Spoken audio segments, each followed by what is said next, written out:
My name is Sean's. Sorry, Sean. Sorry. No, that's okay. It surprised me. My name is Sean Sweeney. I'm a local developer here in Minneapolis. Was hired by Streeter, who owns the house at the corner of 44th and Abbott at 4404, and then has the property on West 44th Street under contract to purchase. I'm here with our architect, Pete Keeley from Collage, who was just introduced, as well as Patrick Sarver, our civil engineer from Civil Site Group. I live at 49th and Abbott, so just about 5 blocks south of this project. Pete was actually a neighbor of mine for quite some time. Still lives in South Minneapolis, and Patrick Sarver lives a couple of blocks away from this site. So we're all obviously we're all from the neighborhood, very familiar with the area, very familiar with the site. Nate Wissink, who couldn't be here with us tonight, he had a conflict traveling. He's an executive at Streeter Homes. Nate lived in Linden Hills for over a decade. He now resides in the Morningside neighborhood of Edina. We forgive him for that, but he has crossed over, so we'll have to give him a little grief. You've probably seen Nate's company's signs around in Fulton, Linden Hills, Edina. Streeter's a very well-known local builder. They're based in Wayzata, but along with their subsidiary Elevation Homes, they've built a ton of new homes in Linden Hills, Fulton, and the Edina areas. I agreed to work with them on this project to help them out as a consultant because they share my desire, which is just to build quality neighborhood appropriate projects. Pete, Pat, and I have worked together several times. We've created several small scale buildings like this in the Minneapolis area. A few in South Minneapolis, Northeast, and also over in Longfellow. So we know this small scale really well. We've been through this process many times. The project will be owned, as I said, Streeter is the owner, and their plan is to own this for the long term. Nate's going to relocate his office onto the first floor. It'll be just a small office, but he lives, as I said, nearby, just on the other side of France. That's going to allow us to build a really quality project because we're making long-term decisions here. This isn't something that we're looking to build cheap and then hopefully sell or flip really quickly. This is something Streeter plans to own for a very long time. We're here tonight to share the project. As Bjorn said, we're available after the presentation to certainly answer any questions. And we're proposing, because we know the neighborhood well and have been through this process many times, we're proposing to build a project what's called by right, meaning we're not asking for any variances of any kind. We're simply building the project per the building code in the city of Minneapolis. So we're excited, and we're really looking forward to working with the neighborhood. Thanks again for having us, and I'll turn it over to Pete, who's going to walk you through the plans in a little more specifics. And then, as I said, we'll be available for any questions when Pete's done with his portion. So thanks very much. Appreciate it. Well, good evening, everyone. Thanks, Sean. Thanks, Bjorn. Thanks, committee, for being here tonight. I think, as Sean said, we're looking at essentially a variance-free project. That said, we are very interested in hearing input, especially some of what we're doing along 44th. And so I'm kind of excited to get into that and maybe some opportunities that we have along 44th. I think what Sean said with, Streeter Homes, I think brings a little bit of maybe a slightly different idea about multifamily development with their custom home background, and as does Paul Sweeney in terms of long-term ownership and a little bit more quality. So we're looking at maybe upping the quality level finish of maybe what's kind of been seen, but still at price point that is still in the market. We're really looking at kind of two ends of the spectrum, kind of a smaller unit, which might be younger residents in the market, and then larger units, which might be, somebody who's more established or might move out of their home. So I think everybody knows this site, but I do want to just, I do have the Google Maps up so we can kind of take a look at it. What we're looking at is this site right here. It's on the corner of 44th and Abbott. And so there's 4 buildings that come down, depending how you look at it. It's this gray, the current structure right here, the red, the Faribault Mills. There is a little link piece. So this kind of would be demoed for the project. The house that you see right behind is also part of what would come out for the project. The parking lot, surface lot, the curb cuts along West 44th would all go away. That's actually, we're proposing to kind of redo the sidewalk and street frontage all the way along 44th. We've looked at it a couple different ways. We have also discussed this with Public Works in terms of access points. You can see there's kind of a grade differential. This is actually the southeast corner of the site that's up about five feet or so from the last corner that we looked at. The gray house on the corner, the white house, both of those are coming down. Sean and Nate have talked to the immediate neighbors a couple times on this already, so they've kind of been informed about what is going on. But this this home right here is going to stay. So that's a site. If we have some questions, which I'm sure people know the neighborhood quite well, we can certainly refer back to that. So jumping into kind of the plans, this right here is the survey. So what you see in kind of the orange color is actually what's coming out. So this is the single family home on Abbott. This is the collection of buildings that has been put in on West 44th. So that's currently what is there. There's a whole series of things, some of these sidewalks and whatnot, bituminous pavement that's also coming out. There's not a lot of trees on the site. There are a few that are scattered in between these. Those would be coming out. We are going to try to save all the trees along the southern perimeter and all of the street trees as well. This is basically kind of the overall site plan. And so you're looking at a top-down view. All of the area, we actually have a kind of a wide area between the property line and the sidewalk and between the building and the property line. So one of the things we're kind of excited about is what we can do with that space. We're looking at a couple different ideas between creating kind of public patios and then semi-private. So one for the residential, we do have an office space. And we are looking at kind of expanding kind of a public patio, essentially for kind of turtle bread. So, you know, the definition of what public is essentially anybody from the sidewalk could walk onto these. Anyone on the kind of semi-public, they are accessible, but there would be more of an indication. You'd have to maybe go over some plants or something. So it's just has a little bit of private separation. There is a bus stop right on the corner. This bus stop is right here, and that's, I think, going to be redone. West 44th is undergoing a improvement plan, so we have met with the city about what all of that means. There is discussion about that transit stop ongoing right now. On Abbott, this is actually the point right here. There's one level of parking, 26 parking stalls. That parking comes in off of Abbott. And then all of West 44th becomes pedestrian walkways, paver patterns, gardens, and whatnot.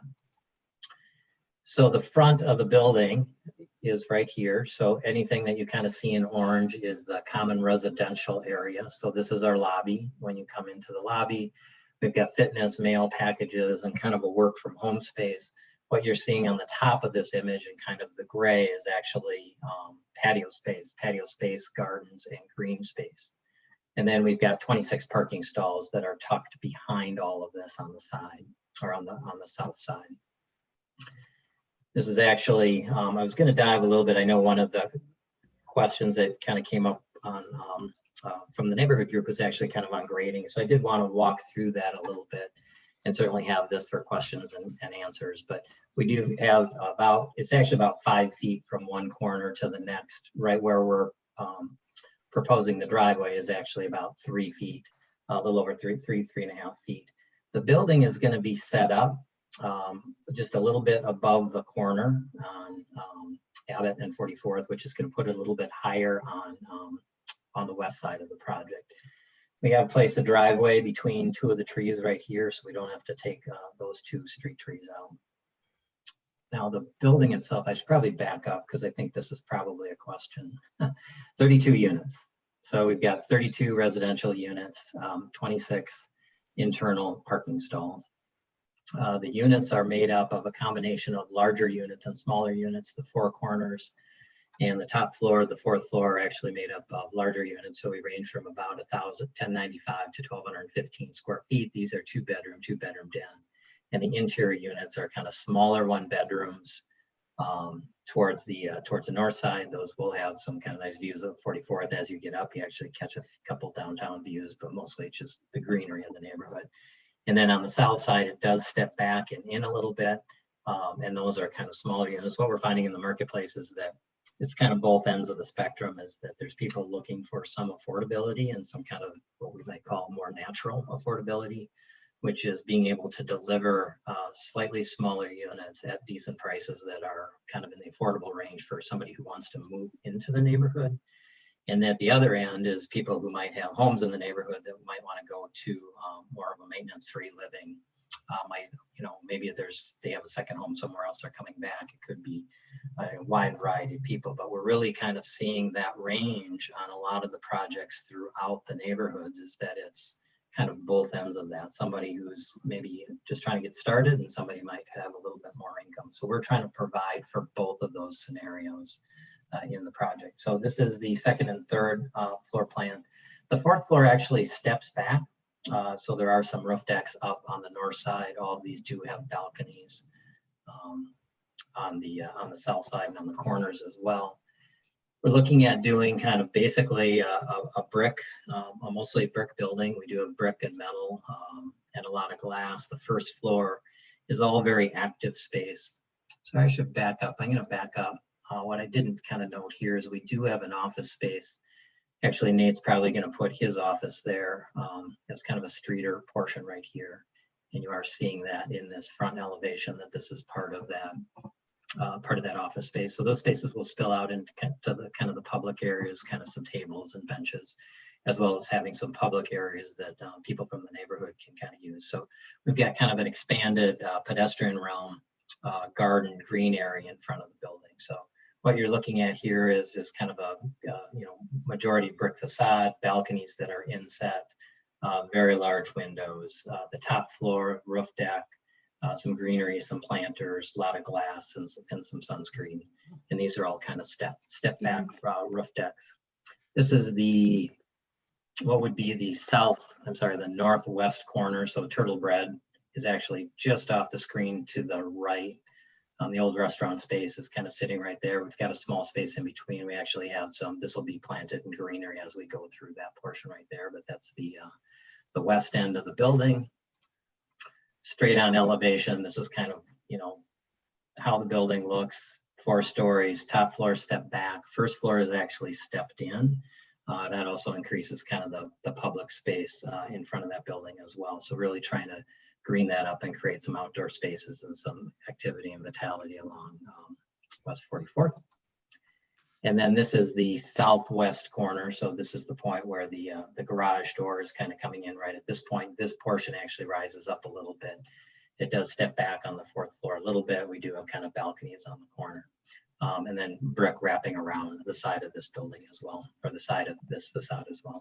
This is the point where the traffic does come in and out of. So I think what I said, balconies, stone, glass, metal, higher end finishes. I don't, Sean maybe can jump in if this is really luxury or not. I think we're looking, like I said, it's kind of both ends of the spectrum in terms of where rents may go. So they'll probably get pushed a little bit higher, certainly on kind of the penthouse style and on the corner, drop a little bit lower on the middle ones to be a little bit more towards the affordable side. And so we did look at a variety of parking solutions. We have talked with the city about driveway access points.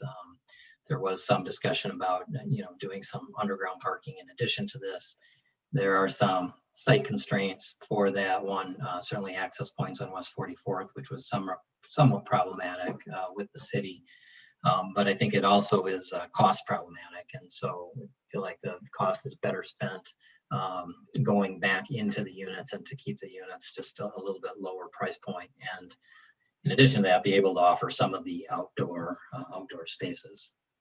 So I think that's, kind of back to the city process. We have not submitted. We are at the point now where we've kind of got a good concept idea of what we want to do. We want to make sure that, we brought it to the neighborhood group, to you, to kind of see it before we kind of take the next step, which is going to be, getting into civil engineering plans and doing land use applications and so on and so forth. As John had indicated, this is it's a variance-free project. So we're kind of meeting the city code. We did do a historical analysis of the buildings that were there that came back, and they were deemed non-historic, but we kind of wanted to make sure that, you know, there was nothing there that we were taking out that maybe we shouldn't be. So I guess with that, unless Sean has some things that I missed in that. No, I think you covered it well. I've been trying to track some of the questions on the chat, and Bjorn, maybe I'd defer to you. Do you want us to go through those questions in order? What's the best way to handle the questions that are being asked? Sure. I mean, if you want to kind of field them, you can take a stab at kind of what you see in the chat. I've got a couple others that emailed me. We'll just keep it as a conversation. I sort of see my job as moderator, and then if everybody runs out, I can make a few comments too. Okay, I think that sounds good. And can you guys can hear me okay, right? My computer just went out. It sounded like okay. So I think one of the first, let me address a couple of these. Let's see. Thank you for the compliment. Whoever said it looks really nice. That's a good start. Why don't we start there? No. Let's talk about parking first, because that I'm sure that's in more than one person's mind. We've looked at this, and so we've been working on this for Pete, 6 months now, give or take. I mean, I've been working with Nate since about last summer on this thing, talking about it, trying to figure out what's the right project, what makes the most sense. One of the things we've done a lot lately is we've studied a lot of the other projects in the surrounding area, the Lorient at 44th in France, some of the other projects, frankly, some of the projects we've done elsewhere. And what we're finding that frankly surprised us. I think the Lorient was probably the most surprising of these. They're now almost 100% leased, and they've only leased 59% of their parking spaces. And we've seen that, and it's a surprise to us, to be frank. I mean, we didn't expect that, and but we're seeing all across the city in all of our projects less and less demand for parking every year that goes by. So we looked at this really closely, strongly evaluated doing underground parking here, and that would have put us in the, I believe, high 40s or low 50s of parking spots. I apologize, I don't remember the exact number. Okay, yeah, and would have added roughly $1 million to the cost of building the project. And we evaluated that really closely and kind of figured out, we don't really want to build 15 or 20 parking spots that aren't going to be used. We'd much rather take that money, use it in the units, use it in the building, use it in the landscaping, basically deliver a better product by using that money elsewhere and not building an underground lot that will be half full, from what we're hearing. So that's kind of the parking situation. There's 32 spots. 32 units, 26 parking spots. Our assumption is, and this is what we're seeing elsewhere too, we'll probably lease one for the 2 bedrooms, potentially a couple in certain situations. And we're finding a lot of the smaller units, 1 bedrooms and studio units, a lot of times are not paying for parking. As of now, they will be paid parking spots. Don't know the price yet, but probably somewhere in the $100 to $150 a month range for the parking spots. Let's see. What else? We're on the topic of traffic. I'm seeing some things. Sure. And you mentioned that the city's doing a study at 44th, traffic study. So I hear questions about, 44th and Abbott. Will there be a stop sign? Talk about any kind of insight that you have for traffic circulations and pattern. Maybe throw on their bike parking, that sort of thing. Yep, they'll definitely be. I mean, and I don't. It's always tricky because we don't want to. I think Pete and myself, certainly in a lot of the past projects we've done, we're much more bike friendly and less car dependent than a lot of other projects out there. I mean, it's in our view, the less people that drive, the more people that walk and ride bikes, frankly, the better. That's always a little bit of a dangerous stance to take when you go into a meeting, because you don't know, if that's going to be met with agreement or not. But, as I said, I live 5 blocks away. I see what's going on with the traffic on 44th. I see people blowing through that intersection without stopping. Wooden Ship certainly probably doesn't help things now being there. We've met with Linnea a couple of times and talked about it. We've met with Public Works. We admittedly have not had a meeting in probably the last month or so with anybody.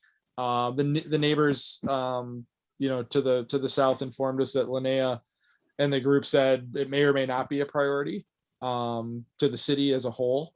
But to us it is, and we're going to keep working that. And, you know, it's our intent to, we'd love a four-way stop if we could get that put in. If we can't, additional stop signs or traffic calming or something. I mean, we're well aware of the situation and are on the same side as everyone here. Like we want, you know, we got to do something about all that traffic for sure. Yeah, and having talked with Public Works, one of the things they're concerned about, it's kind of a twofold thing on 44th. One is traffic flow, which is trying to get it moved fast enough, but move safely enough. And so I know another big one was about safety at intersections.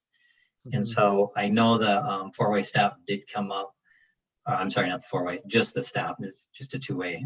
The stop did come up. There's also some changes to and discussions about transit routes as well. So they're interfacing with Met Transit and bus stops, bus shelters, and queuing zones. So for their perspective, getting rid of 2 curb cuts on the parking lot on West 44th was, you know, very good for this project. But I would also say that I think that is, you know, it is going through the process right now. And I think as Sean said, according to the council member, it may not, West 44th may not be a priority in this next cycle. But if you have concerns about it, you know, I would certainly bring it up to her. Yeah. Agreed. Couple other things I can touch on here.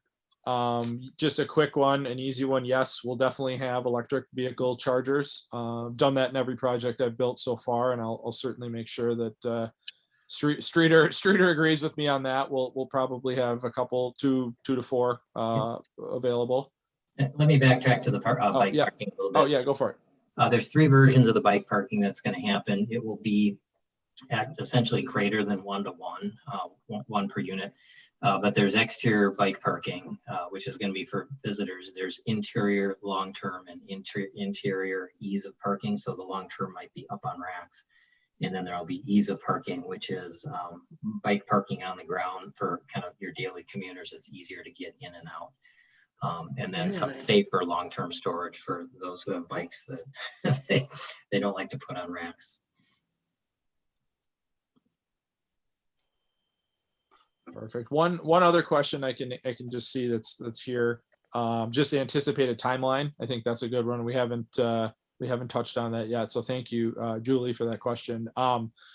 So as Pete said, you know, we're here tonight to kind of show you where we are with things. We're gonna, you know, take notes and really listen to all the feedback.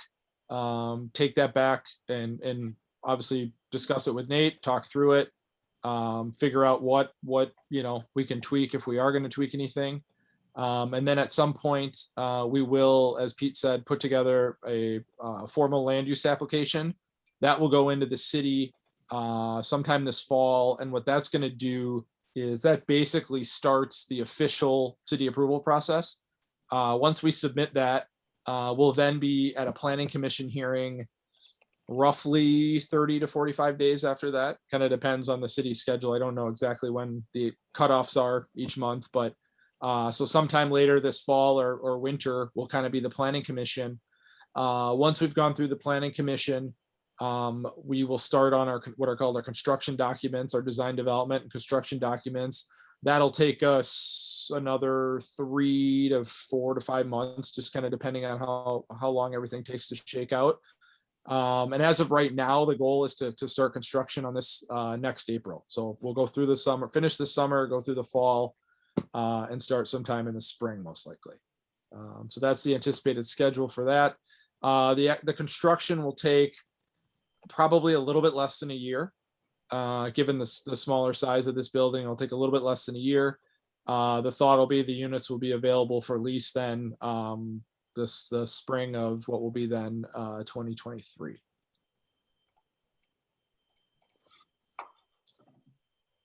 Thanks, Sean and Pete.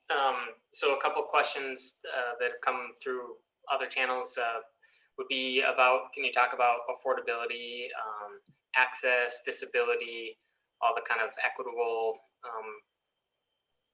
ideas and Mhm. approaches that you've had with the site?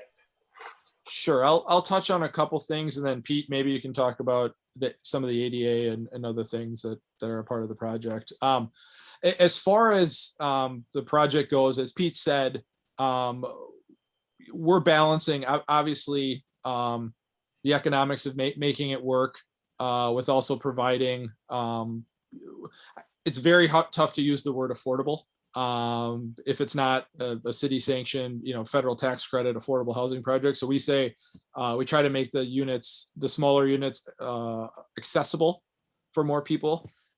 We've done that on a lot of our projects, found a lot of success with. We're able to charge less on these smaller units than other projects that have larger, 700-800 square foot one bedrooms. So we have kind of, as Pete said, the barbell approach here. We are going to have some higher end, nicer units. We've been told over and over and over again by folks in the neighborhood that they'd like a nice place to retire to, or to live, or to, and they don't want to live in 500 square feet, coming from some of the nice homes in Linden Hills. So there is going to be some units in the building that are catering to that. Then as well as some of the smaller units catering to, singles or folks looking to pay less in rent than you would at some comparable spots, most likely. Pete, I don't know if you want to touch on, you're probably better than me to touch on some of the accessibility and ADA stuff. So the building is 100% accessible, has an elevator. All the units will be designed to, it's called the type B standard. So essentially anybody who is in a chair can visit anybody on any floor. There will also be, there will end up being one fully accessible unit as well. So all of the first floor common areas will be accessible. The office will be accessible as well. So I think from that point of view, we are certainly, I mean, part of it is code, but I think it's also, as soon as we get the elevator in there, we'll certainly meet that desire. Mm-hmm. Okay, thank you. Some other questions have to do with bird safe glass and other kind of environmental concerns. I know you mentioned that you've got Patrick Sarver with Civil Site Group doing the landscape, but we would encourage sort of all large trees maintaining, which it sounds like you're making attempts to there, and then more native plantings and species and pollinator type plantings and all kind of the best practices for that. And that also brings up the topic of stormwater management as well, if you hit on those points. Sure. So I think as far, we haven't dove into the details on gardens, but we are believers in kind of native habitat and pollinator gardens. I am definitely really curious and would love input, and whether it's tonight or at some other point on some of these other kind of patio type spaces, if there's things that people think, oh, hey, wouldn't it be great to, have whatever.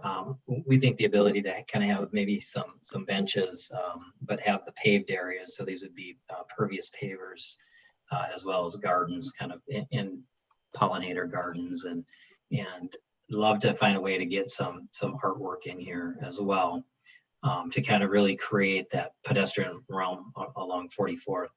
Stormwater, most of this will be collected on the roof, and then maybe Patrick can even jump in on this one as to how we're going to handle the rest of it. And are you there, Patrick? I am here. Can everybody hear me? Yep. Can everybody hear me? Yep, we got you. We got you. Oh, thanks very much. Yeah, regarding stormwater, this is in Minnehaha Creek watershed, and it will require a stormwater, what they consider a BMP, best management practice. And that typically ends up becoming some sort of enhanced on-site catch basin that allows sediment to settle out prior to being discharged into the public stormwater. So it gives us a chance to take whatever is being stored and slowed down on the roof to be discharged into an on-site catch basin that has a Typically, it's a sump manhole with a simple staffle baffle. Maybe a little more technical than we might need to mention, but that provides stormwater cleaning of the water prior to being discharged into the public waters.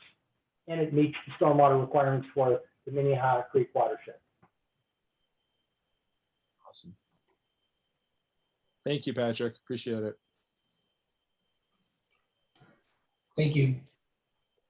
I'm trying to make sure that we got questions answered along there. I'll keep going. Does anyone on the call have some questions they'd like to ask directly? I know many have posted in the chat.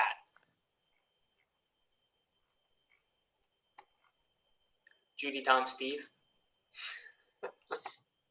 No? All right. Well, then I'll keep going then. I was going to ask, you know, it kind of in the same vein then would be sort of renewable energy or sustainable practices, you know, FSC wood certification, all the kind of fun questions there. CLT?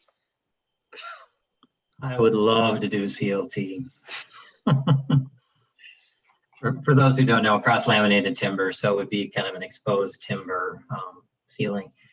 You know, I think we would, I think it's actually something to look into, and maybe even on the first floor. I doubt we would do it on the parking area. You know, we will certainly be better than code in terms of kind of energy performance. We are looking at, we're doing some pricing right now to make sure what we can actually afford. So it's kind of hard to go too far out on a limb.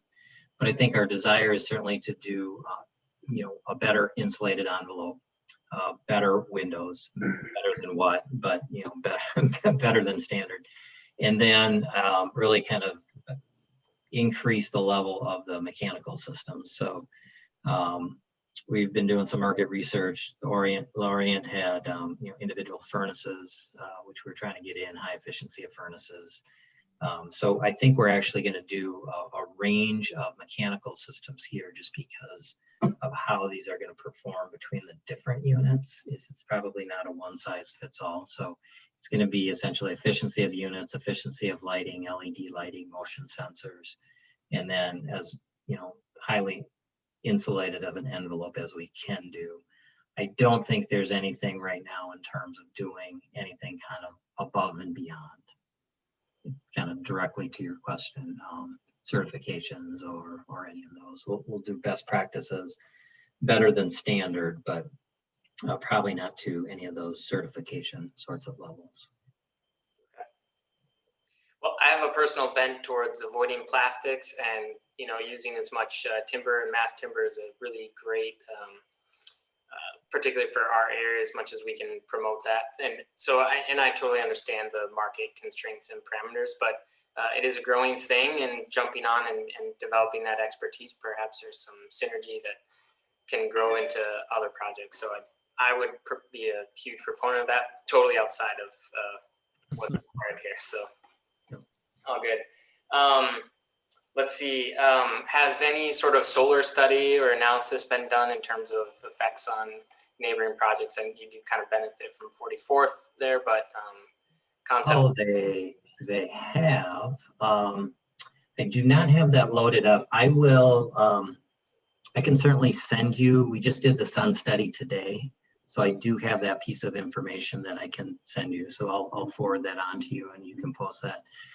We are on the south side of the street, so it does, you know, it does affect 44th. It doesn't really affect the neighbors too much in the morning. It will kind of cast a little bit towards Turtlebread, but because of the angle of it, it's really not going to affect their patio. So I think that's an advantage. I think the biggest disadvantage probably falls on us in terms of solar orientation on the sidewalk. So those spaces in front that we're trying to create, I think, it's been one of the thoughts as to how do we actually keep those as nice gardens when they're essentially north facing. So, but I'll send that study to you. Bjorn, I'm seeing a repeated question about a tower. I don't know what the question is. It just says variance for tower, question mark. I'm not sure what variance for tower means. Pete, if you'd be so kind as to go to the south, or I think it was your north, west. Yeah. Yeah, and I'm wondering if that's what's being meant. Corey iPhone is asking variance for tower and affordable housing. I mean, I can see, and I think that question came up at this slide. I could be mistaken. Yeah, so that tower is, if we use that terminology, is this piece right here. There's essentially no setbacks on the west property line. There is a reflective setback on the front corner, which we're complying with as a setback to the adjacent property. So we are kind of complying with the south and the west. So I'm not really sure what the question about the variances. This is in corridor 4. 4 stories is allowed. We're kind of choosing to pull that back because, one, we think it's the right thing to do, but it also provides roof deck space. This is the one area that it does come down and meet the ground. There will be some plantings that are kind of shown on this. It's kind of a fine line between not showing too many plantings that make it look like we're trying to hide the building. So we can show the building and the plantings that are really there. But there is no variance for that, if that's the question. Okay, thank you. There is still quite a bit of conversation here, and it would be nice to kind of talk more directly about it from folks that are asking the questions too. But you know, just parking along 44th, you know, it's obviously a problem kind of now. This comes along to be an even larger problem. It's been what we talk about the most in Linden Hills is parking, and there's not enough of it. I myself start to get parking on my street where I used to not, just because of what's happened recently for parking. So anticipate that to continue. But could you talk more about that? And you know, yeah, if you could. Sure. Yeah, we're so we'll have, as I said, 32 units, so 26 parking stalls. So there'll be 6 units, you know, in theory, that wouldn't have a parking stall. I can't say this with certainty because obviously this is 2 years away. So I'm just guessing based on past projects and how we've set everything up. Typically 75% of our residents, I mean, technically in some of my other buildings, it's even less, have cars. I would surmise that of the 6 people who don't get a parking spot here, they won't have a car. That's my guess. I can't, as I said, I can't say that for sure because I don't know, but we're seeing you know, less and less parking usage at buildings. I built a project in Northeast Minneapolis, finished up this spring, and we have 112 units there in an area that we thought for sure would have tons of cars. So we built 112 parking spots, and the building is full, and we've leased 60 parking spots. We have 58 vacant parking spots that cost us about $1.5 million to build, and they're just sitting there empty. I understand in this area, it's, you know, I understand the concerns completely. We, you know, and you know, think about it this way also.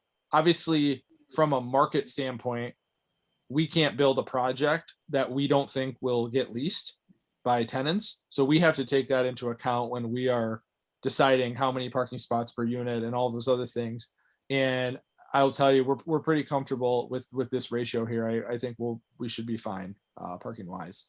Yeah. John, the other thing I want to, if I could interrupt, is one of the pieces because the curb cuts are being removed, there are new parking, on-street parking that will be available to the neighborhood, because currently that's mostly a curb cut along the north side of that property, and that will be returned. Yeah, you can see there's 2 curb cuts there, and then provide parallel parking in areas that currently doesn't exist. Yeah. I think that's one of the things we did talk about. I think that still isn't kind of the whole planning on the West 44th, but there are a few that actually do come in. They are going to pull the non-parking back a little further from the bus stop because they're going to enhance the bench essentially. So, but there probably is 2 to 3.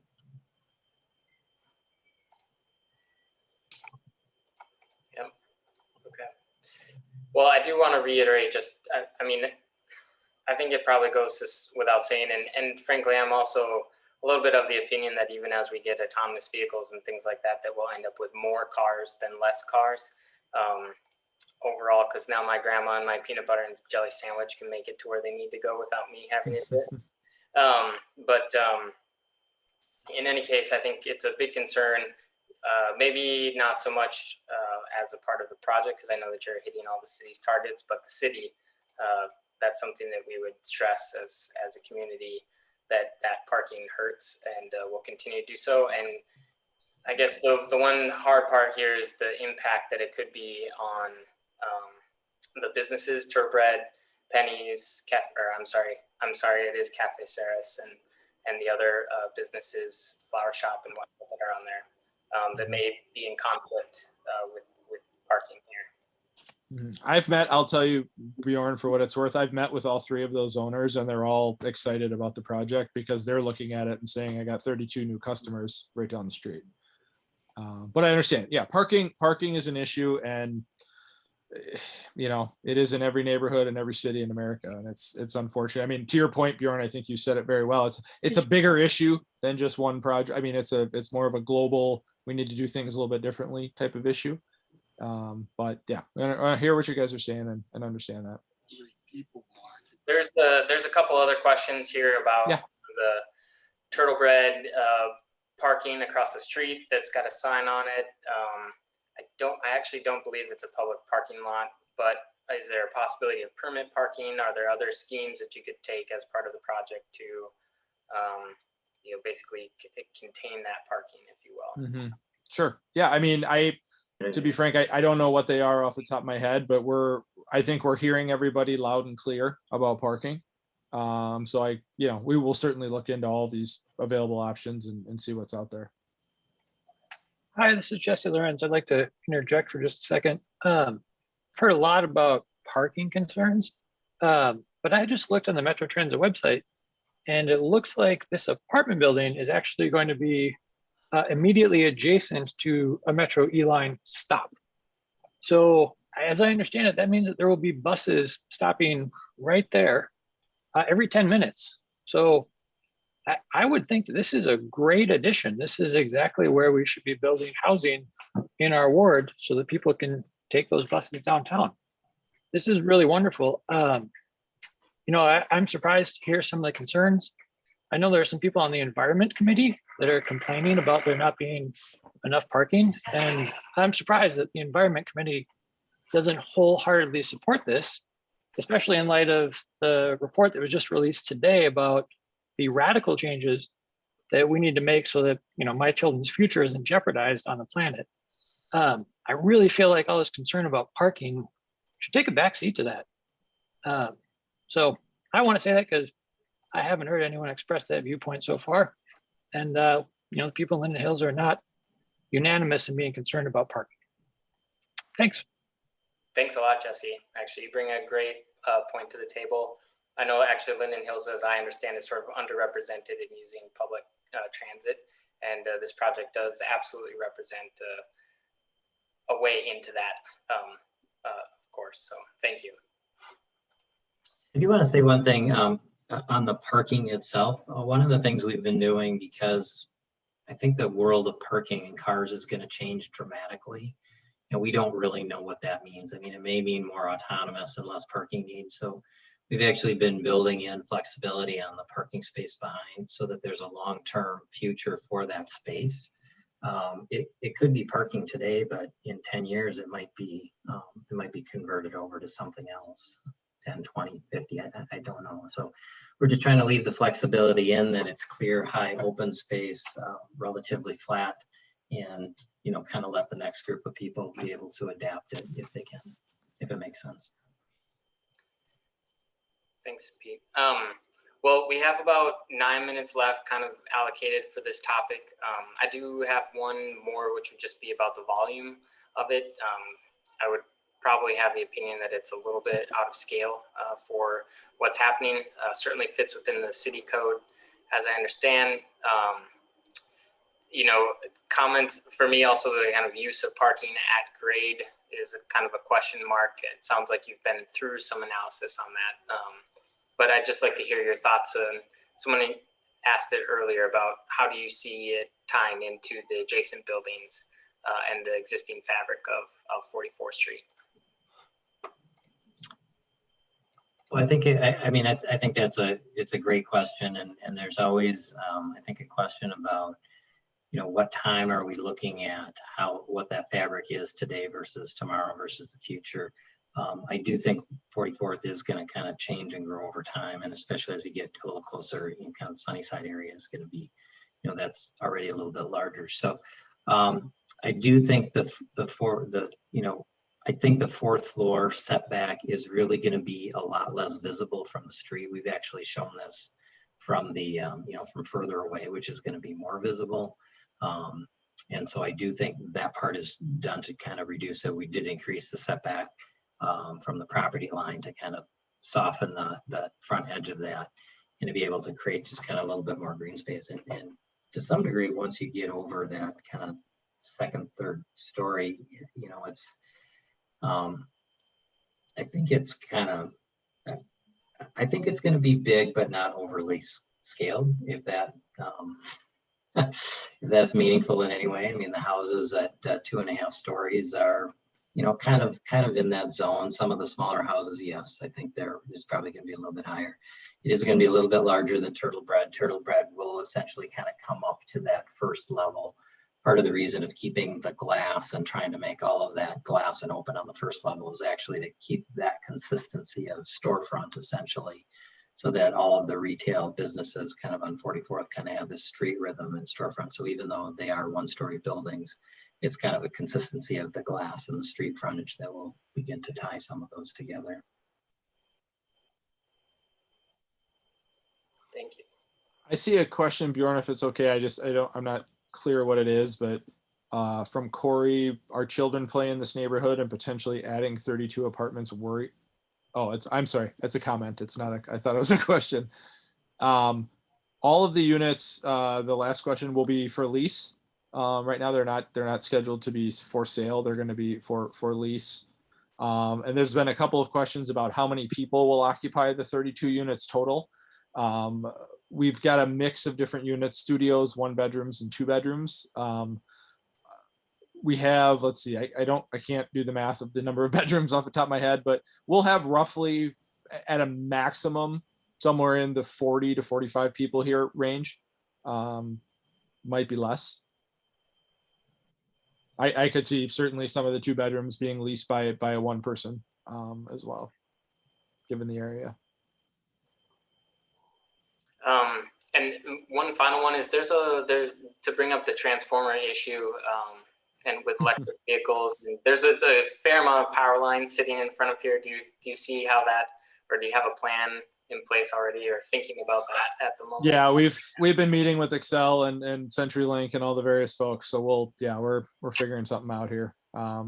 You probably know this, Bjorn. It's a lot of times you're kind of at their whim. They tell you where the poles are moving and what you're going to do, and you just say yes, okay, thank you.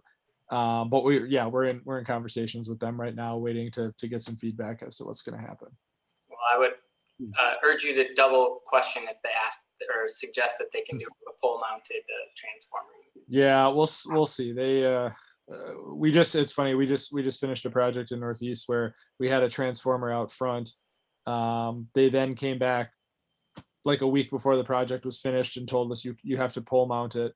And then they change their mind again, and it's back out in the front. I mean, they're a non-monopoly that pretty much tells you what to do, and you just say yes, thank you. But we're doing the best we can. I have a comment I'd like to make. Hello? Yeah, go ahead. We're here. Fire away. Hello, my name is Bob Buckfold. I'm here with my wife, Rita. We're at 4416 Abbott. We have lived here since 1972 in this beautiful, quiet neighborhood. To us, from all that we can see and learn about this project, it's extremely unwelcome. It's way out of scale. We're now faced with having all of these units, all of these people, all of these parking lots plopped down in our lap. And on 44th Street, where buses haven't run for many, many years, now buses are going to start running again. You said every 10 minutes. This, to us personally, this is a huge change in the livability of this block. It's taking a quiet residential block and turning it into an urban transportation hub. And I think that's just very unfortunate. I don't know if there's anything we can do to change this project or scale it in a more human, respectful way. But whatever can be done to make this smaller, less obtrusive, less dominant in this area, those would all be good things. I don't know how you're going to fare with the various city zoning and planning commissions, but personally, we hope it's not well. So I just wanted to express that so you know what you're coming into, at least in this block. Thanks for letting us know. I appreciate it. And somebody on 49th and Abbott is doing this. How's your street for a big apartment building? I would welcome it with open arms, Bob, but I understand your comment. Of course you do. And, you know, I think we have to recognize that there's a number of different opinions and voices, and we all have, we share concerns, everyone here, I think, actually, about scale and fitting in the neighborhood and putting it together. There are opportunities for all of us to voice our concerns at the city level when it goes before the planning commission, as Sean and Pete mentioned earlier. And maybe they'd be kind enough to present the project again, however it is. You have their contact information and we'll, you know. One additional thing, that intersection at 44th in Abbott is hard to get out onto 44th Street already. It's almost impossible. Like you say, they buzz through the two stop signs on Beard and on Zenith, and they just keep coming. And now you're going to add, well, hopefully only 29 more cars to try to get out on the street there. You know, unless we have some sort of traffic control right there at that corner, it's going to be impossible. One thing we cannot do is go over and go up Beard because they built another big apartment building there, and it is so parked up, it's a one-car lane now. If we go over to Zenith, we've got a four-place stop sign, so maybe we'll have to go around the block to get out of our home, provided no one has parked hanging over the driveways to occupy your building. I really think I'm along with another one here who's going to get a parking permit to park in front of our house, because if I have any company at all, they'll have no place to park. And I think you're very, very underestimating the number of cars. Yes, if you charge rent for it, people will park on the street instead of in your building. That's, anybody would, I would. They are not going to be riding all your bikes, okay? It's winter here. A lot of people who want to downsize to those nice apartments in your building that want to give up their houses are not riding bikes. Believe me, I know who they are, and they're not riding bikes. So I think you ought to think about the solution to parking is not on a global nature. It's on every individual builder like you. Every individual builder has to take those cars off the street. And in this part of the country, people need cars. You can rely on public transportation for maybe 6 of your units, but those double bedroom ones might have double cars. And it is your responsibility to think about the parking problem. The city can't build parking in a building, but you can. Thanks, Rita, for your concerns. And I know that Pete and Sean take them to heart and seriously, so appreciate it. unfortunately need to get to a next agenda. I think we have covered most of the issues. So I guess I would probably thank Pete and Sean and Patrick for talking about the project. And I believe next up is actually Shane Plumer, sorry, Plumer. Hey, Bjorn, before you cut that off, this is Constance. Did I miss you mentioning the question about bird safe glass and the opportunity to talk with the architects about that issue, not only for this project, but for all projects in the city? Because there's so much glass being put in buildings, and it, you know, a billion birds a year die in the US from hitting glass. And this glass looks like it's going to really be a death trap for birds. Yeah, I did mention it. It wasn't exactly directly answered, and that's okay. Actually, I was going to encourage Constance, if you connected with Patrick, particularly since you're well-versed in the native plantings. And Pete actually made an invitation if there was someone that wanted to collaborate on trying to, think about rain gardens and other plant species. And maybe I'm projecting a little bit much, but I think that would be actually a very fruitful conversation. Thanks, Bjorn. No, I've worked well with Constance, so we have a long relationship. Thank you. Perfect. All right. All right. Thanks, everyone. All right. Thanks for having us. Appreciate it. All right. Thank you. Thanks. I will, I'll make one last comment. Sorry, Shane, before we move on, which would just be to say, and Tom's mentioning this to me, just in terms of the 2040 plan, we saw the built form regulations coming through last year in January. And this is maybe one of the first projects that we're seeing come through with that kind of zoning built form code. And so this fits squarely within that from their point of view and from the city's point of view. So I think there is a question here about what we should do as a city council or neighborhood council and as individuals. And absolutely, we can voice our concerns about how that plan and what was developed there. But just know that this is part of the first kind of group of what I would call it kind of the post 2040 projects happening. So thank you.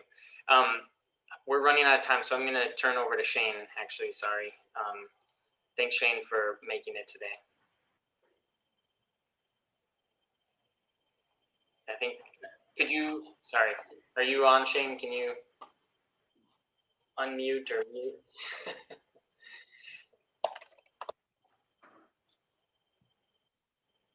Are you looking for Shane Plummer?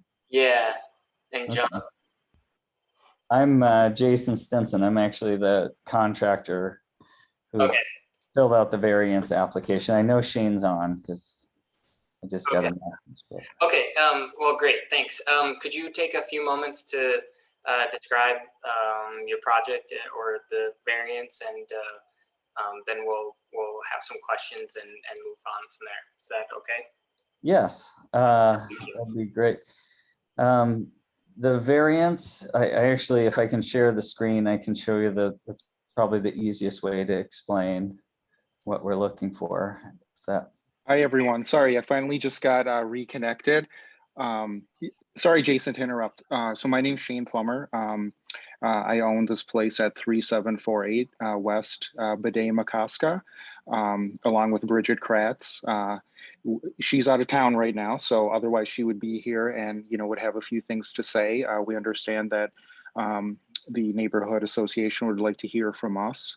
As Jason said, he's the builder on this project. Jason is from Stinson Builders. We also have Michael Keenan from Urban Ecosystems. He is the landscape architect on this project.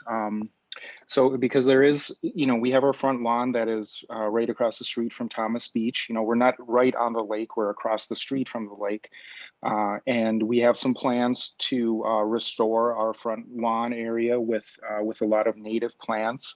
Michael Keenan is pretty much an expert on the local ecosystem and the native plants, which is one of the reasons why Stinson Builders works with him, because he's very good at that. So we have some plans for our front lawn. And then also we're going to create a little bit of green space up on the roof because we have a rooftop patio, flat roof on this house. So we're going to create a little bit of green space up there that hopefully will help the area, help the runoff and things like that. So anyway, go ahead, Jason. I'll let you go ahead. I think Jason might have some plans to show people. I don't have that. So I'll just let Jason Stinson take over. Okay. Well, the picture on the left is currently 3748's front approach. Anyone familiar with the property? It's a fairly steep slope up from Thomas Beach, or it's across the street again. And the existing is the photograph on the left. What we are proposing is eliminating a lot of those concrete retaining walls. If you can see, and then we're basically putting a 3-foot retaining wall where you look at that edge of that steep slope where it's like gravel. If you can kind of see where the edge, where the rock is currently, the edge of the grass at the top. We would be just running a 3-foot retaining wall across that to hold that slope back. And then the current left-hand side retaining wall would be enclosed. That area where the stairwell comes across now would then be a planted area. And then the stairs, we would get rid of all the retaining walls and then bring the stairs down. Those are proposed to be a natural limestone treads. And so the main intention of this is because the current approach to the house ends up creating a lot of ice. If you look at the front, there's no overhang over the front entry and the front door. And this is the only pedestrian access to the house from the back. It's actually a shared driveway. So they wanted to make a more inviting or safer pedestrian access up to the house is a big part of it.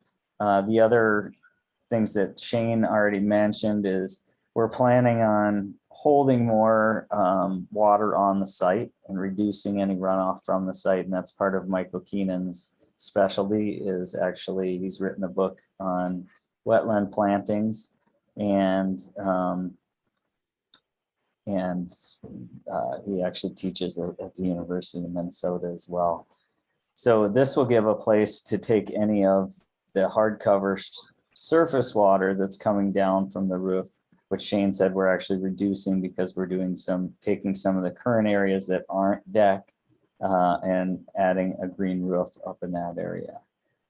I think those are the actual variance we're applying for is this front retaining wall. And that's to create a flat area up at the top of the house. Because that's the only yard space that exists on the site.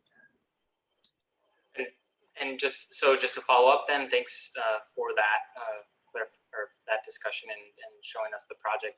I see a variance for development within a shoreland, so it's part of the shoreland overlay district, if I'm not mistaken. Right. Yes.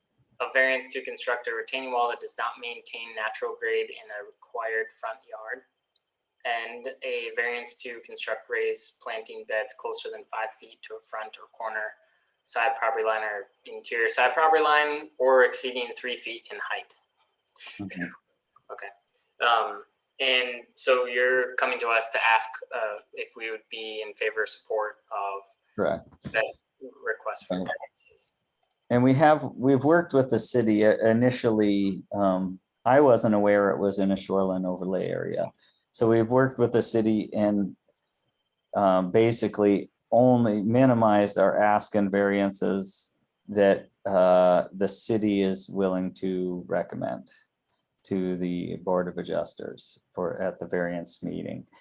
Originally, there were a couple other things that were part of the design that we have reduced in an effort to be in compliance with what the city sees as the intention of the zoning code. And the change of the natural grade is only on the inside of the retaining wall, because that was one of the things we worked through with talking to the zoning official that we could actually have an obstruction permit that wouldn't require a variance for putting this wall in, but we could not fill the backside of the wall without the variance. So we could not make a level area in that area without the variance. So that's basically the difference. What we're asking for is to fill that area. Are there questions and comments from folks? I saw Tom actually turned his microphone off, so I'm hoping that he wants to interject something. Yeah, just a couple of thoughts. When you say fill that area in, are you talking about filling it all the way to the top, the gray area? And of course, I'm using my pointer, nobody can see that. But you've got the white wall and then that top gray area. Is that how high you're going to fill that in? It will be similar to what the best elevation I can show you is if you look at the photograph on the left. Yep. You'll see where the not the upper level, but the next step down, that's the current basic landing. The steps come down to that. That's going to be the height that we're basically looking at. So it will be, it's a little higher than where the current grade is, especially as it drops off. If you see the yard, how it starts sloping, it's difficult to see in these pictures, but it's level for just a couple feet and then it starts sloping down. So we're basically bringing it up, retaining it back. I don't have the exact elevations on these. If I could interject, the retaining wall is definitely still serving the purpose of a retaining wall for a little bit more privacy in the area and a little bit more separation from the sidewalk and the road that is just right down the hill. But no, I think I see what your concern would be, but no, the fill is definitely not going to come up to the top of the retaining wall, because the retaining wall is still going to serve the purpose of some privacy and kind of a barrier to the sidewalk and the road as well. Since the architect, go ahead. I was going to say, the one, number 2, where you had the elevations, they show that. If you want to scroll back down to number 2. It's about 6 inches. Yeah, that's exactly right. You can see that elevation, but this is the after as opposed to the before. And I just wondered, and so this is going to be raised lawn. This is going to be lawn back here rather than an impervious or some sort of hard surface. Okay. Yeah, and it's actually probably going to be artificial lawn with a special base. Michael would be able to explain more about that, but he has convinced me that this is the way to go with this rather than putting real grass there. He said the system that we could build would be even greater for what Jason talked about earlier with controlling runoff and keeping the water on the site. So yeah, it's probably going to be actually like this new kind of artificial grass, like kind of what they have in like the Metrodome. So it looks pretty much like grass, but it's actually very, very good for drainage and stuff. Yeah. I've worked with folks that have put that in. Okay. It's expensive. And it is still a pretty. It's expensive. It is still a pretty small area. So, Yeah, our lawn is pretty small, and that's one of the things we're going to talk about to the Board of Adjusters, because we need to kind of show them that there is some burden here with the current situation. And right now, the size of our front lawn that is actually usable, level, is just enough basically to put a couple lawn chairs out there, which we do right now, kind of right in front of the house. So we are hoping to have a little bit more area where we can, enjoy the front lawn a little more. We have 2 little dogs that, we would like to just, be able to have a little space too. It's another reason we want to go with the artificial grass. Yeah. Okay. All right. And you're thinking that'll actually allow you to catch water more efficiently. Yeah, he's talking about what Michael's proposed is we've done them before. It's almost like it's a water catchment system. So it's And he hasn't finished the design of which design he's going to use, but it won't be an actual sunken cistern that reuses the water, but it'll be basically a giant drain field below. And that'll be taking water off if you look plan north corner of the house, the upper roof drains down right between that and where that little bump out. And so it'd be taking that surface water and basically all the surface water we can capture and direct into that area. Okay, So it'll serve two purposes. thank you. All right. Are there any other comments or concerns or questions about the project and any of the variances? Does anyone have any opposition to the requested variances? Okay. So I guess I don't know if we need to write a letter. We can write a letter to the city indicating that we didn't have any concerns about the variances requested overly. We can probably do that just fine if you feel it's needed. So That would be terrific if you don't mind. It's always. That would be fantastic. We'd really appreciate it. Any help would be great, really. And I had a little more to talk about.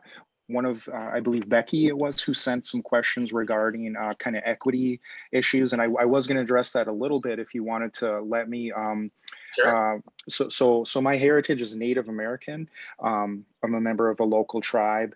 And so when we had the opportunity to purchase this home a couple of years ago, we definitely recognize that it is, on Native American land historically, and we saw that as a great opportunity to be able to own this piece of property that is located in a traditional Native American area.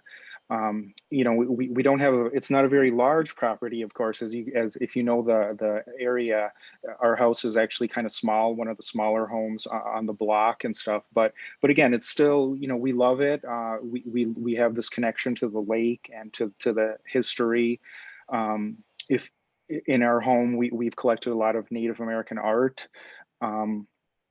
Part of the plan, if you may have seen in the first photo there's a little planter on the right side of the house, on the right side up here, right by the house. We plan to put a statue there. We haven't picked something out yet because we haven't got approval for all this yet, but we want to put some sort of piece of art, not too big, but something from a Native American artist, local. And although it's not going to be public art, it's going to be personal art that the public can see, and it's going to be something, that works with the area. And we want to, showcase something built by a Native American artist. So anyway, I thought that would be a good thing to add to that equity piece, that we definitely are very aware of the history of the area. And we want to be very, deliberate about that, intentional, and create a space that respects that and kind of showcases that in a good way. So I just thought I would mention that. And we definitely plan to honor the front slope area.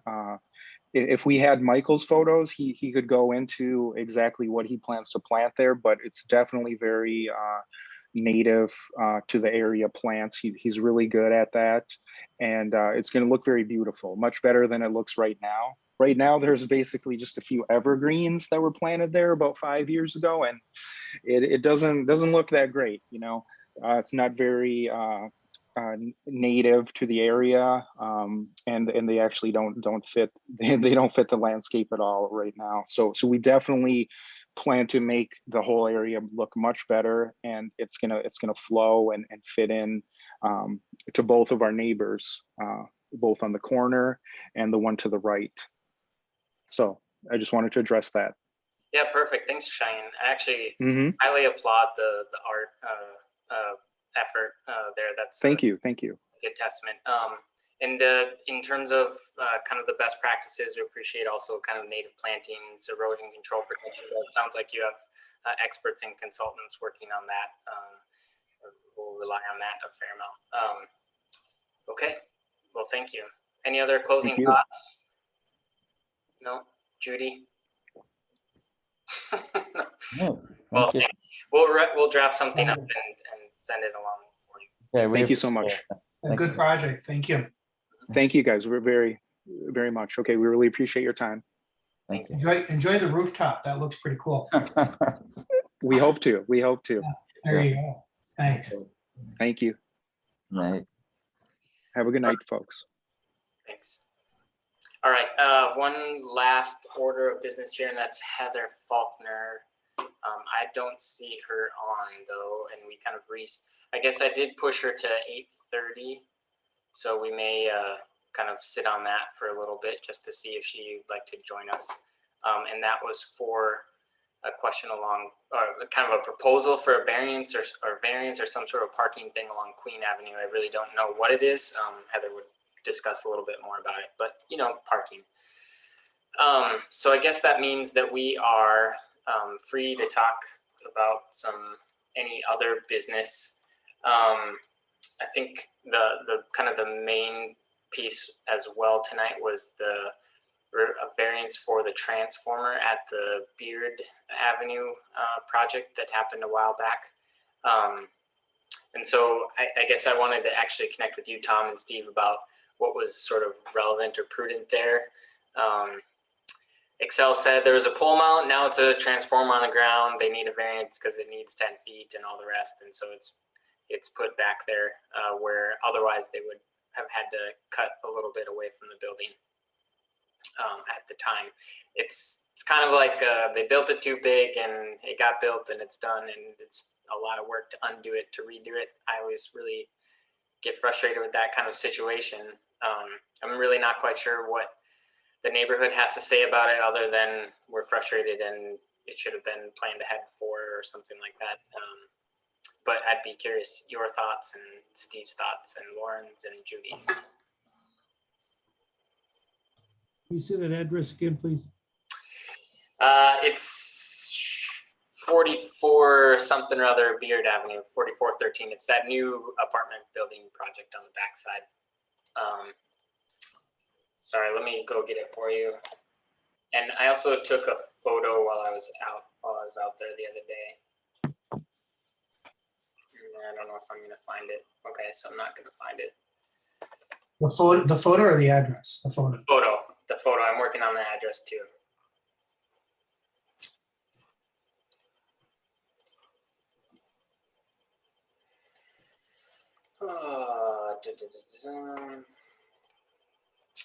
This is in the alley, right? This is the transformer back in the alley. Yeah, 4418 Beard Avenue South. At the transformer back in the alley. I went past it and it's How big is it?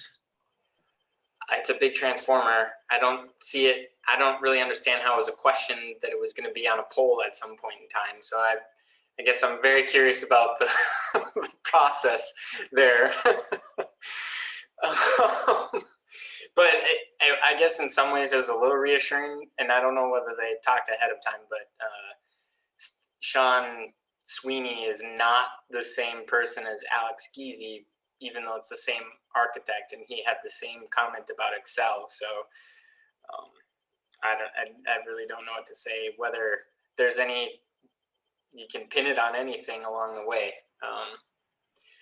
Certainly, you know, that new project doesn't have a transformer pad called out, and it's like if you're going to have electric cars, I think that's going to be kind of a given. But yeah.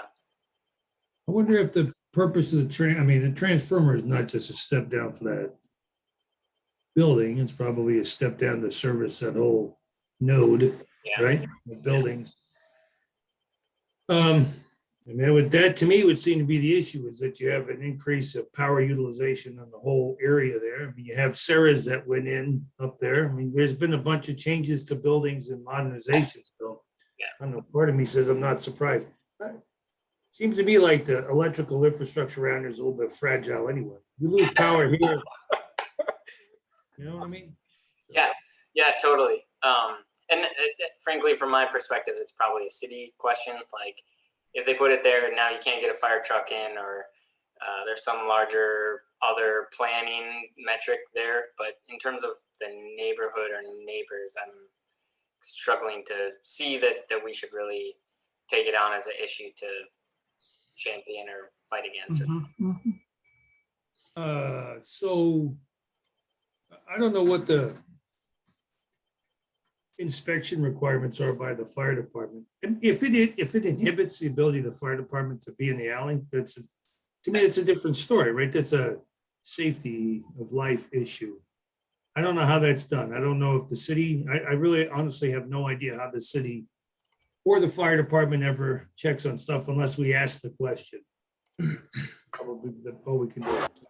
I think as part of the CPAD site plan review, there's usually a fire marshal sign off or someone that checks in. I mean, you have to have the fire department connections and do the other things for the building.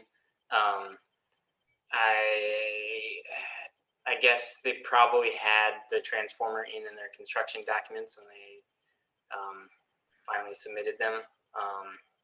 And certainly Excel must have a process with the city for installing infrastructure. I gotta believe that there's some city Excel process that I'm totally unaware of. There's got to be electrical permit that triggers at something like that, but I think that stuff all happens in the background. Certainly Excel doesn't come to us to ask about transformer locations to make sure that we connected them with the fire marshal. So, all right. Well, if anyone has any objections to not doing anything on the transformer, let me know. I'd be happy to, whistle. I'm not 100% sure what we could do. I mean, where are we gonna, what are we gonna do? How are we gonna push? I mean, we could oppose the variance and say we think that, this needs to be better engineered and leave it at that. But, if they want us to go against Excel, that's Public Utilities Commission can't control Excel Energy. What are we gonna do? So, just, they are where they are. So. Yeah, I don't mind writing a letter saying, could you figure that out a little bit sooner and make it a part of the plan or something like. But yeah. Well, you could raise a health. We're concerned about health and safety, and we think that needs to be reinvestigated or needs to be reapproved or reinspected or whatever the word is that you want to use. You can do that. Yeah. I don't know. Mm-hmm. Okay. All right. Well, maybe I'll throw a snowball and see where it lands. Mm-hmm. Okay. Sounds good. All right. Heather, I think I saw you join us here. Thanks for joining us. Also, thanks for making it. I know we kind of rearranged a little bit here. Not a problem. Glad you made it. Tell us more. We're just aware Queen Avenue and parking, I think, is the two keywords that I have, and just want to take some time to talk with you and do what we can. Sure. Well, thank you so much for having me. It's a pleasure to meet all of you. I want to make sure that I mention that I have my friend, neighbor, and Kurt Adams, who has a background in architecture, is also helping me with this project. So I just want to make sure I'll kind of keep it on me, but if you have any questions, I'll move it over so you can talk to Kurt as well. But it's great to meet all of you. And Dave, your name is very, very familiar to me. I've taken many, many community ed classes over the years. So at least now I have some idea of what you look like. But yeah, I'm really excited to be here. I've never been through this before. So please guide me and let me know whatever it is that you need.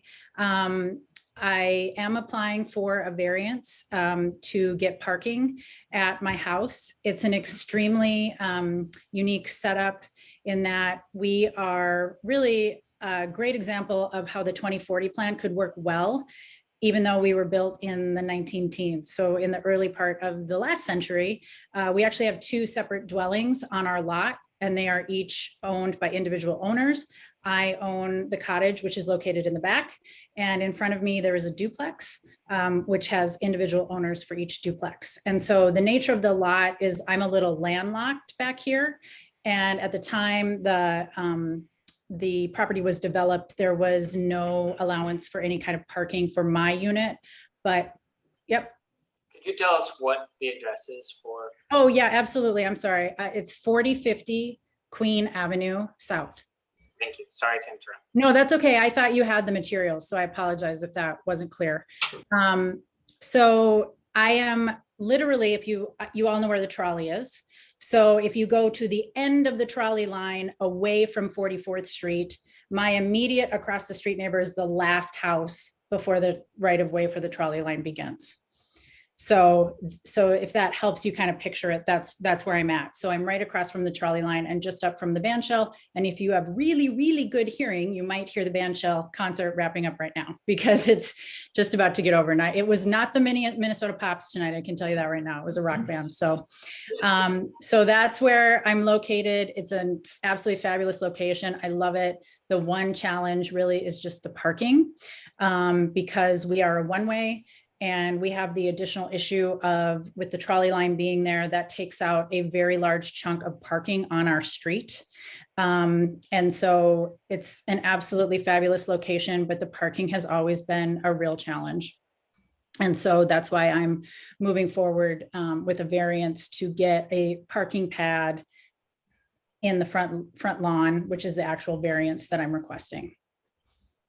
And I'm happy to tell you anything else. I don't know how much, if you have questions or if I can do more detail or what's the best way that works best for all of you.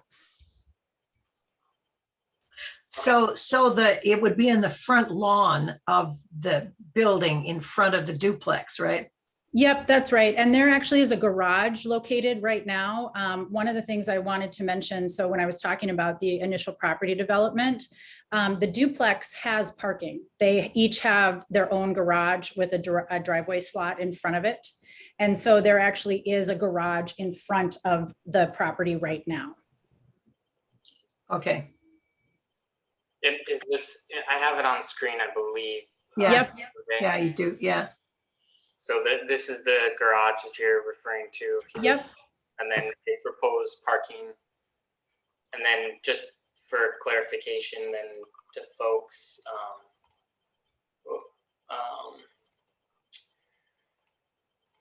so kind of a couple images Yep.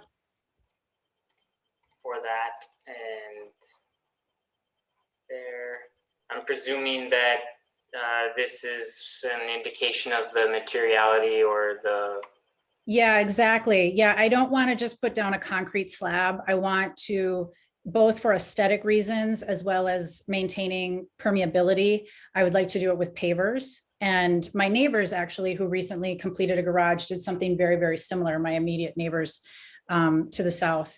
And it looks really nice. It would be very similar in that style. I want to keep it obviously aesthetically appropriate to the architecture that's here, and just have it not be anything that sticks out, but blends rather nicely with the rest of the structure. Mm-hmm. And could you tell us about your neighbors? Did they also apply for a variance? Was it at a different time? Are you familiar with the process they went through? Are you talking about the garage duplex? You just said that your neighbors did. Oh, I'm sorry. They're not on this property. They built a garage. They're my immediate next door neighbors. They just went through the process, but they're not on this lot. They're on their own lot. Right, right. And their process that they went to. So are you familiar with their process and what they A little bit, yeah. They started doing it when I bought this property.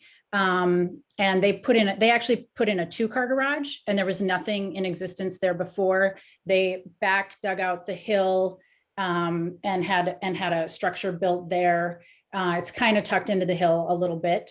And I don't know how long all of you have been on the committee, but you might be familiar with it because I know it took them quite a while to get that approved and kind of through everything, just making all the appropriate accommodations and things like that.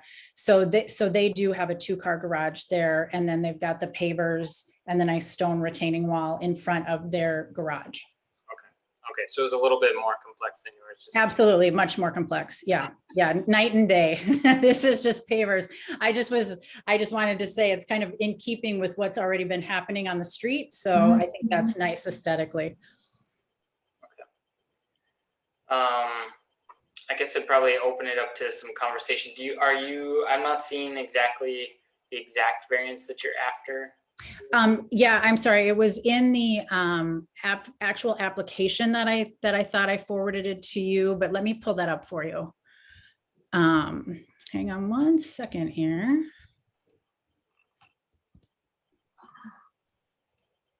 If I can get to my, there we go. The exact variance is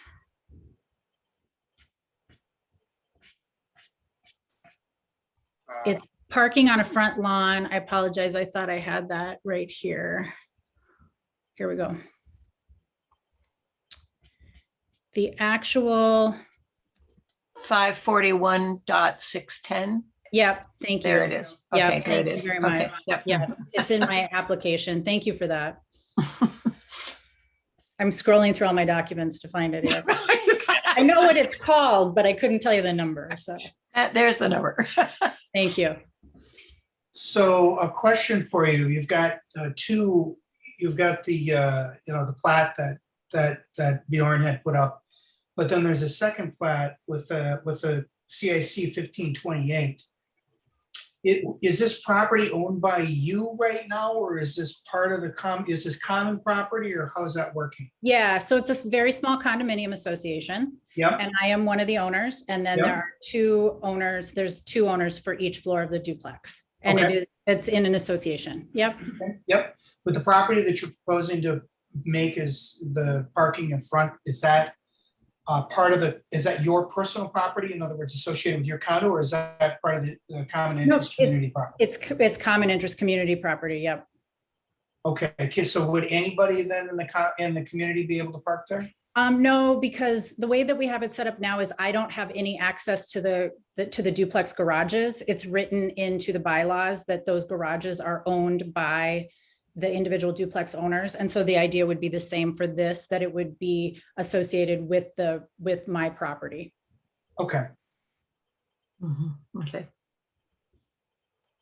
Would you need a curb cut there to get to it? Yeah, we would need a little bit of a curb cut. The plan is to add on to the existing curb cut. And there are actually two concrete panels, like sidewalk panels, even though they're not part of the sidewalk, but there are two concrete panels there that I think that would be the vision, is those would just be removed so that the curb cut would be expanded to accommodate, and then it would be kind of one continuous driveway. Okay, okay. But as minimal, obviously, as a curb cut as we possibly need to take. And that also does the great thing of it gets my car off the street, but there's still room for one car to park there, which is how it is right now. And so it does actually hopefully free up a spot for all the visitors who come and enjoy the lake. Okay. So where would it go? Are we looking at this right now? That's perfect, Bjorn. That's absolutely perfect. So yep, you're pointing right at it. The thing I want to make clear is the tree that you're looking at right there. It's the grassy knoll kind of adjacent to the garage right there. That tree unfortunately had to be removed this spring. We had been giving it shots to try to save it from the disease it had. We gave it shots for many, many years, and I never wanted to take that tree down, nor would I have ever suggested it. So that's why I've held off. But now finally that tree had to come down because the arborist said it was dead, and it was frankly a liability. That tree is no longer there. So it's just a grassy area. The other advantage that this will, if you look closely in that picture, Bjorn, if you zoom in towards the garage, yeah, thank you. Zoom in even a little bit more on the side of that garage, if you can. They're perfect. If you see there's a lot of mold and mildew growing along the side. The other benefit that this project had, which was a surprise and unexpected but awesome benefit, is that particular garage suffers from extreme moisture and mildew. And so by removing essentially the dirt next to that side of the garage, it should help remediate some of that mold and mildew, and obviously extend and better the life of that building as well. So that's the duplex garage. Correct. Those are Yep. right. Yep. That's exactly. Yep. And there's one garage stall for each floor of the duplex. So, and from the other drawings, it looks like your parking spot would be flat. Yep. Right. Okay. Right. Yep. I don't want to park on a hill in Minnesota in winter. I wonder why. Yeah. Okay, but then there would be a lot of dirt taken out of this. Yeah, it would just be kind of hollowed out, and that's something Kurt can probably explain better because I have absolutely zero engineering knowledge. Do these shrubs and does this tree need to get removed as part of it as well? No, I'm hoping not. Like I said, it's a little hard to see with the car there, but no, I think we're able to take very minimal of that, and we shouldn't even really need to get close to that tree is my goal. Okay. So for the pavers or whatever you're gonna put down, and I apologize if I missed that, would they be, impervious, or would they, soak up rainwater and that kind of thing? You're just losing a little bit of grass. Exactly. Yep, exactly. The idea would be that they would be, permeable, and that they would help obviously let water through. They would be environmentally, proper and good for the environment. That's my other goal, of course. And then even though some of that soil would have to be removed for the construction of the space, we'd put back whatever we can. And then my vision is to also add some landscaping with some nice plantings on the retaining walls, just very nice, whether it's native grasses or flowers or kind of in keeping with the beautiful landscaping we have already. Okay. I don't know how you're getting out now. You're not getting out. You're on the street. Yeah, it's, that's actually my car right there. Okay. This was a non-concert or event night.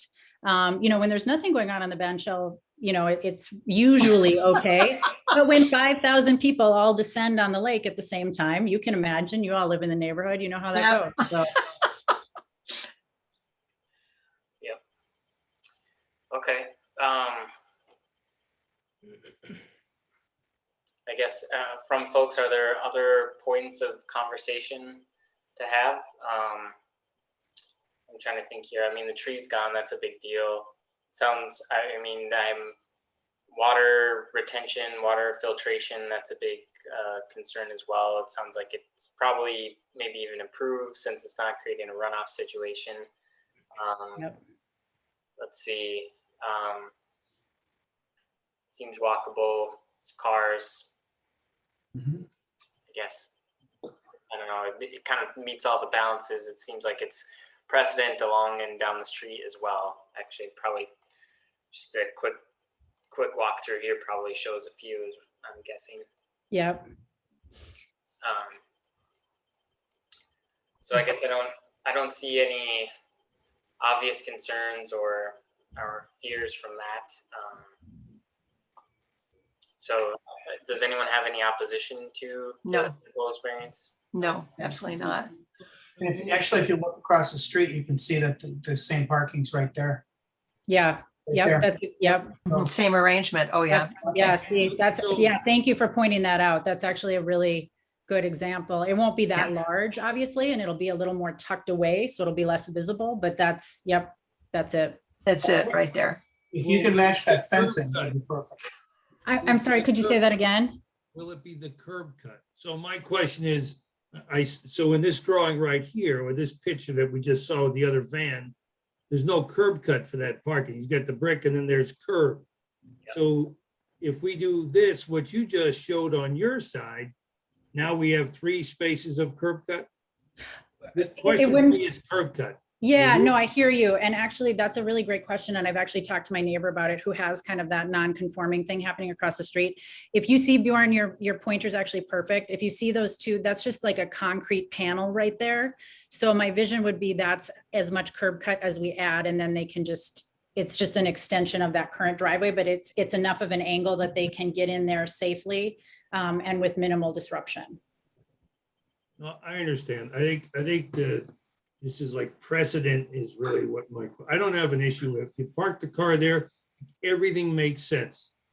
But the question is curb cut, right? Because if it becomes a precedence with curb cuts, then we lose a bunch of spaces with additional curb cuts. That's my question. Yeah, right? So I totally get it. If you got squeezed and they said, yeah, you can do it, but you can't put a curb cut. You got to go like the thing across the street where there is no curb cut, Yeah. So that's my only question is the curb cut. Is that where the city would have an opposition to it? Like, That's my assumption is that's what would cause the problem with the city would be the curb cut. You know, The oh, I'm drive- sorry, I didn't mean to interrupt you. Go ahead. That's into my comments, but that's just like, my concern is not about the parking. My concern is, would the curb cut become the issue with the city? It's from what I understand from my city planner, because this was such a unique project, she had an initial conversation with Public Works and they seem supportive of it because again, they're trying to keep it minimal. And I hear your concerns, Steve. We don't want to, be doing curb cuts everywhere. And believe me, if it was avoidable, if you see that retaining wall coming off the garage, that concrete abutment right there, if that wasn't necessary to be there, I'd love to try to use the existing driveway. My goal would be to not have one, but it's just a quirky enough little space that it needs a tiny bit. But in all the conversations I've had so far with my city planner, she's had some initial conversations and they get it. I would wonder if there's a way to shift the same curb cut if it came to that, if there's opposition from the city, because it looks like you kind of come in the middle and fork left, fork right.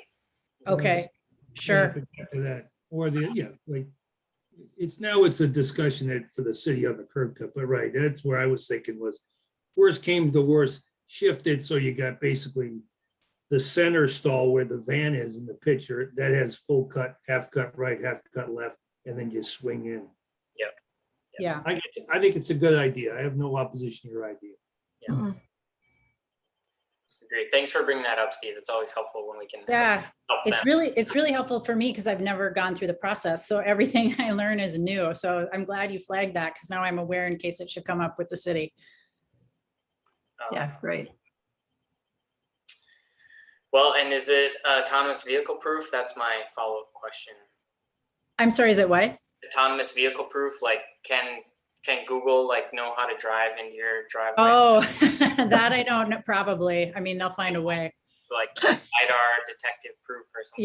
Yeah, yeah. It's only a matter of time, right? Yeah. Okay. Oh, that's going to be good. Yeah, it'll work. It will work. Okay. All right, well, we can write a letter to the city on behalf of the council saying that we don't find any opposition to the proposal, and we probably mention the curb cut as an issue or as a point of question to them, actually, just to make sure that it's being followed up on.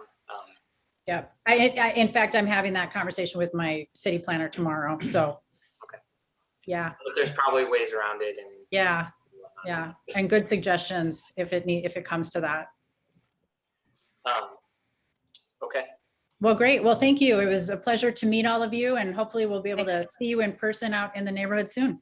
Yes, when we flood down for the concerts. We'll Yes, see you. yes. Okay.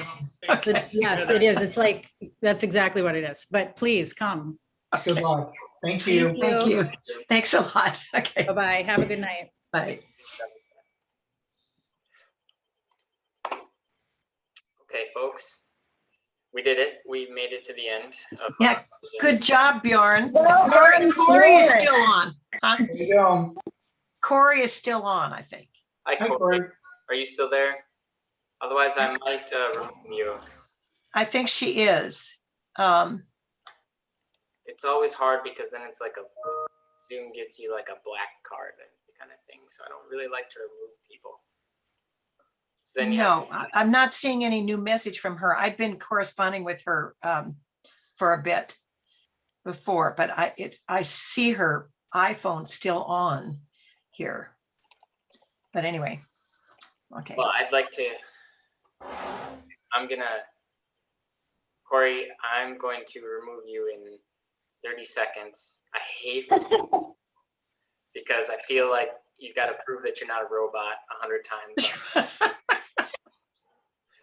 I really don't want to do it. Well, we could adjourn the meeting. Oh, there she is. Oh, what do you need to know? That's from Corey. Can you exit the meeting, please?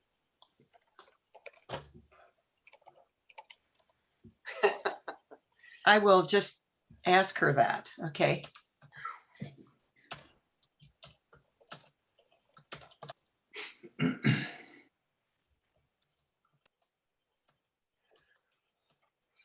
Are we going into a private session?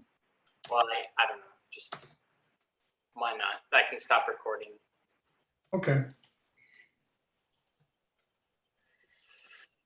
Corey's phone is not in this meeting. Okay. Well, it isn't now. Okay. Okay, there we go.